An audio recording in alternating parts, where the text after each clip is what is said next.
like a photographer, like an artist, okay, nabivisualize nyo kung ano yung gusto nyo sa kaduluduluhan. Ano ang dulo ng picture na kukunan mo? Ikaw, na nagnenegosyo ng empowered consumerism, ano yung dulo na gusto mong makita dito sa negosyo ng empowered consumerism?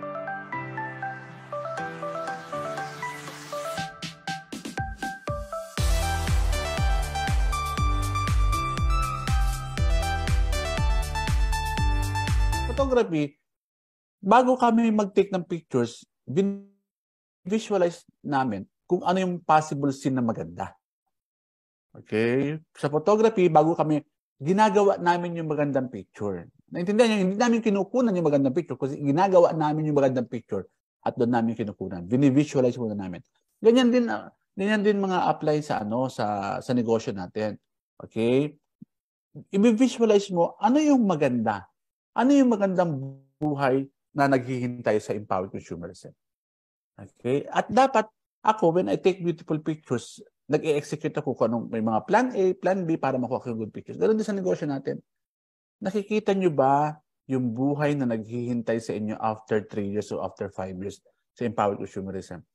Dapat, like a photographer, like an artist, okay, nabivisualize nyo kung ano yung gusto nyo sa kaduluduluhan. Ano ang dulo ng picture na kukunan mo? Ikaw, na nagnenegosyo ng empowered consumerism, ano yung dulo na gusto mong makita dito sa negosyo ng empowered consumerism? For some of you, malamang nagnenegosyo lang, napipilitan lang, malamang baka gusto mong kumita lang, makapagpapiin ka lang na isa, masaya ka na. Hindi eh. Baka hindi tayo magkaintindihan, mega family, kasi kami ay super seryoso na alam namin kung anong gusto namin dulo. Okay? Ano ikaw? Ano ang gusto mong kaduluduluhan dito sa negosyo mo empowered consumerism? Kasi doon pa lang nasa visualization pa lang tayo. Dapat alam mo kung ano ang dulo. Anong gusto mong resulta? Ha? Dapat sinasabi ko nga kahapon, gusto ko yung bagsak ko kahapon sa YJET. Ano yung gusto mong makuha dito sa negosyo ng empowered consumerism? Dapat yung gusto mong makuha sa negosyo ng empowered consumerism ay kinakausap yung kaluluwa mo. Actually, yung dream should be talking to your soul. Ano ito? Kay John Maxwell yon. John Maxwell as translated by Roy Lugoles. Tandaan mo ha, Roy Lugoles is the owner of Forever Living. Siya ang pinakaunang, more or less, siya ang pinakang pioneer ng network marketing sa Pilipinas. So, Roy Lugoles, ito yung training niya.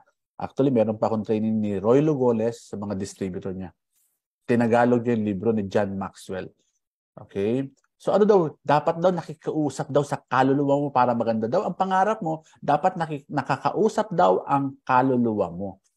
Okay? Ang pangarap mo daw, sinasabi naman ni, dapat daw, ito yung tipong pag sinabi mo sa kapitbahay mo, pagtatawanan ka. Yan ang magandang pangarap. Okay? Ano ang pangarap mo dito? Ano pa ang gusto mong vision na makapture? Di ba? Ano ang dulo mo dito sa negosyo ng empowered consumerism?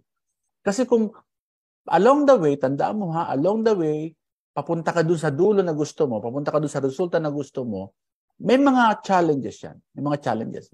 Para ako, sa execution ko nung pagpipicture, nung pagpunta namin sa camp, punta ko sa camp, di ba, ang init-init, di ba, kulang pa lang ako naka-elevate, may mga electric fan, may ilaw, sana nakarelate kayo, di ba, nakatindig na ako sa may hagdanan, may assistant, may ganun eh. Ha? Pag nag-execute kami ng isang scene, para ito kasi ang exposure ko po kasi doon sa camera club namin is may ginagawa kaming scene. Okay? Parang for example, nung pumunta kami, nag-shoot ako sa hub, okay, nagpabili ako ng kulambo kasi gusto kong parang scene sa probinsya.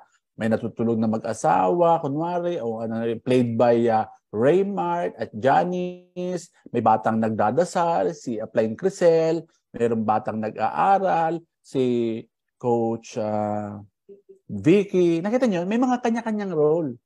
Okay? Tapos meron namang aside from that, may nag-iilaw naman. Napansin nyo ha, sana nakarelate itong mga nasa kama. May nag-iilaw. O kabila, ilaw. Ready. O, di ba? Nakita nyo yun? So may kanya-kanyang role para ma-achieve yung good image. Ganyan din sa pagnenegosyo natin para maging successful ka, may kanya-kanyang gagampanan na role ang bawat isa dito. Ibig sabihin, ang point natin dito is for us to achieve, okay, kung ano yung dulo na gusto mo, you should be capitalizing our teamwork. Tama? Kasi may mga kanya-kanyang role eh. May kanya-kanyang roles. In taking good pictures, may kanya-kanyang role. May director, may lighting, di ba? May taga-dasal, may kunyari nagpapanggap na asawa. Maganda kasi dito sa aming pagganap na parang natutulog na mag-asawa si Raymart. Si Raymart, tinutuo. Tulog, naghihilik habang sinushooting. Nagtawanan kami lahat kasi aarte lang natutulog ay naghilik bigla, huli ka. So, isinabuhay talaga.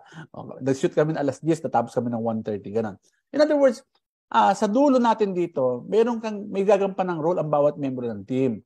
Kaya nga minsan, nandyan yung mga coaches, ang role nila ay tulungan ka, i-assist ka. Nandito si Grand Coach para magturo kung anong posibleng anong kulang sa'yo para gabayan ka.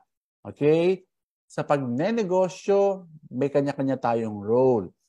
So, actually, mabigat yung role ko kasi ang role ko ay tulungan ka, gabayan ka pagdating sa pagnenegosyo.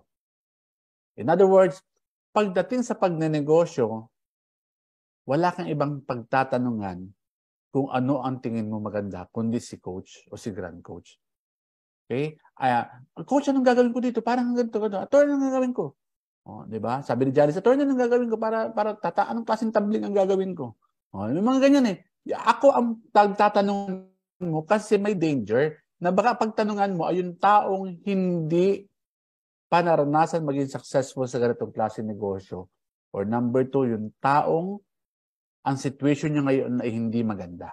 For example, you might be asking an opinion of a person na medyo low ang vibrations. Okay? Iba ang sagot ng taong pagtatanungan mo sa paggagawa ng negosyo kung mababa ang vibrations niyan. Attorney, anong gagawin ko dito? Attorney, anong gagawin ko dito? Okay? You can bypass your coach and you can directly approach me. Kasi minsan, pag may mga challenges along the way, papunta mo sa dulo na sinasabi mo, okay, hindi mo kinukonsulta si coach. Ang kinukonsulta mo malamang ay sarili mo o kinukonsulta mo ay yung asawa mo, kapatid mo na wala namang alam sa ganitong klase negosyo.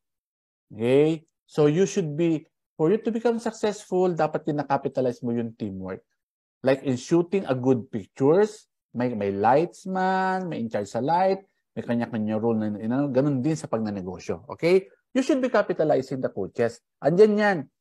For some other team, may nag-comment na sa akin, grabe pala sa inyo, attorney, kahit hindi pala kagrupo ng bawat grupo ng Mega, ganyan pala alaga nyo. Ganun tayo. Hindi nyo lang alam, pag yung ibang team, hindi ka na napapakialaman. Bigyan ka lang ng general script and that's it.